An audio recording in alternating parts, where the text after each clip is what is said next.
For this week's project, we're going to combine a sample with a drum beat and then turn that into a 1 to 2 minute project. So we're going to start with a sequenced drum pattern. You can use whatever kit you'd like.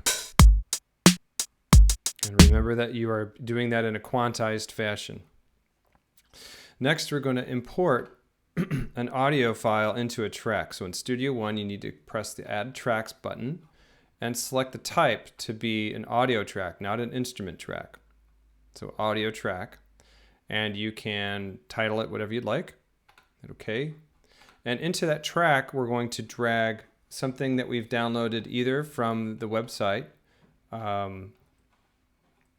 I'll bring in, let's bring in this Brahms sample. And we're going to sequence this Brahms sample according to the tempo grid. Now, this is a bit too long, so I'm going to cut it down to these hits at the end. And you can do that with these. So let me solo this and bring it into our drum beat. So that sounds fine, but what I want is these hits later. So here. So notice that doesn't fit my tempo or my meter, right? So I need to adjust these things down here in the editor. So to show this part of the DAW, we click on the edit button down here, and we can make this a little bigger if you like. And notice that my cursor changes to a little vertical line. If I double click that vertical line, it splits the region at that point, and I can slide it over. And I can change a little bit more about what's going to be in the loop. So let me make this a bigger and put this into view in a better way. So we can have more control over how we move things around. Now, if I choose the time point here from the beginning of, I can double click there and move it to a part of the pulse. Notice that it pops to the grid.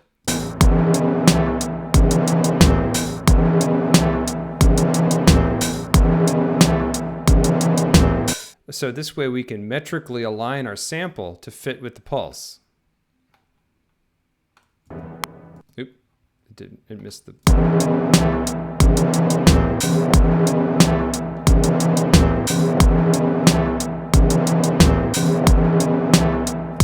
I can also change the timing of this by lowering it, maybe, 3 semitones or what have you.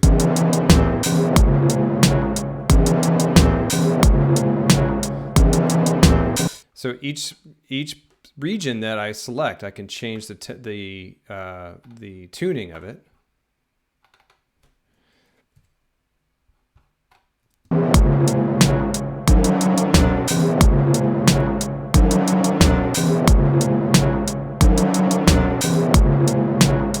Right? And so if I want to make this a 2-measure loop instead of a 1-measure loop, I can go out here and double click at this line, I think, and basically eliminate other portions of this or move it around. Like, let's say I want to take this section and move it up here. I can pop this into beat 3 and make this a 2-measure loop. And then crop this out to be only 2 measures long. Duplicate this here.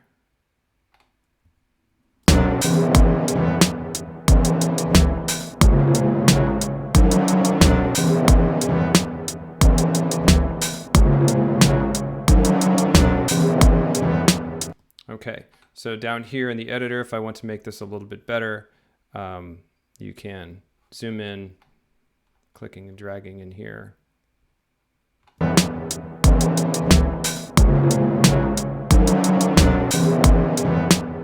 Okay, so this section is a little bit too early.